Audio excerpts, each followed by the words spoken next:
níṣẹ́ ni ọ̀rọ̀ tí àrólé oòduà kábíyèsí ọba babátúndé ẹniìtàn adéyẹyè ògúnwúsì ọ̀jájá kejì ọ̀jájá the second.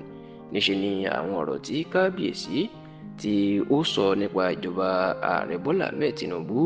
níṣẹ́ lọ̀rọ̀ náà ló máa pín àwọn ọmọ yorùbá sí méjì tó jẹ́ pé oríṣiríṣi ọ̀rọ̀ làwọn ọmọ yorùbá náà sọ lórí ọ̀rọ̀ náà. bẹ́ẹ̀ ló jẹ́ pé báwọn kan bó ṣe ń gbèjà kábíyèsí ó ní àwọn kan sọ̀rọ̀ sí kábíyèsí pé kò yẹ kí irú ẹ̀ kó máa sọ irú ọ̀rọ̀ náà. ǹjẹ́ irú ọ̀rọ̀ wo ni Ọọ̀ni Ilé-Ifẹ̀ ṣiṣẹ́ sọ nípa ìjọba ààrẹ Bọ́lá Ahmed Tinubu àti Tinubu gan tó di wàhálà? ó mà ní ọ̀rọ̀ tí kábíyèsí sọ lọ́jọ́ àbámẹ́ta ní ọjọ́ sátidé ọ̀sẹ̀ tó kọjá ní ìlú Àbújá. kí náà ń ṣe ní ìlú Àbújá? ṣé ilé ìjọba ní kábíyèsí lọ ni? níbo ló sì ti sọ? àsìkò náà ní ìjọba orílẹ̀-èdè Nàìjíríà àti ìjọba orílẹ̀-èdè Kazakhstan lókè òkun lọ́hùn-ún ẹni wọ́n wò pé àfi káwọn jọ dòwò pọ̀, káwọn jọ fọwọ́sowọ́pọ̀, káwọn jọ ṣèpàdé pọ̀ láti mọ nǹkan tí Nàìjíríà ń fẹ́ àti nǹkan táwọn lè ṣe fún Nàìjíríà. ètò tó gbé kalẹ̀ ni wọ́n pè ní Nigeria Kazakhstan Business Council International Conference ní ìlú Àbújá ló sì ti wáyé, níbi táwọn aṣojú àwọn òyìnbó orílẹ̀-èdè Kazakhstan wọ́n ti wà ní ìkàlẹ̀. bẹ́ẹ̀ làwọn ti aṣojú Nàìjíríà èyí tí Ọọ̀ni wà nínú wọn náà wà lórí ìkàlẹ̀.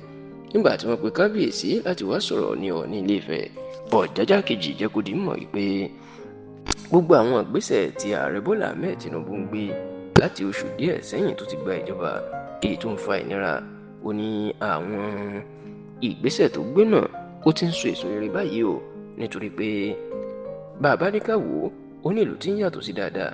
kábíyèsí ní owó oúnjẹ àwọn nǹkan ó ti ń wálẹ̀ dáadáa lásìkò yìí.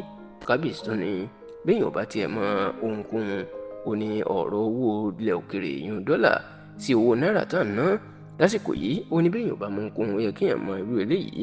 ó ní láti àsìkò yìí ní owó náírà kò yẹpẹrẹ mọ́, tó ti dúró, ètò òyìnbó ń pè ní stable, tí kìí ṣe pé ó ń já wálẹ̀. ó ní gbogbo eléyìí ara èrè iṣẹ́ tí takuntakun tí Tinubu ń ṣe ni.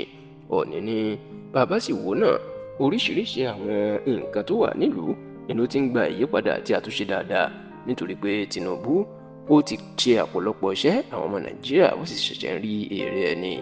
Ọọ̀ni wá ké sí àwọn òyìnbó, pàápàá àwọn òyìnbó Kazakhstan tó wà pé ẹgbẹ́ kínní ìwà o, èèyàn pé kí wọ́n dá iléeṣẹ́ àti àwọn nǹkan rere sílẹ̀ sí Nàìjíríà.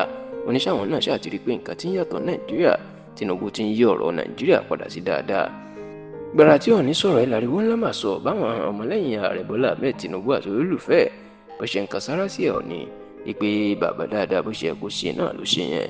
ṣùgbọ́n tí àwọn kan tí wọ́n sọ pé kò yẹ kí kábíyèsí sọ bẹ́ẹ̀, wọ́n ní ọ̀rọ̀ òṣèlú ni, kò sí ẹ̀ka máa bá ìlú àwọn ọba aládé ńlá bíi Ọọ̀ni nídìí òṣèlú.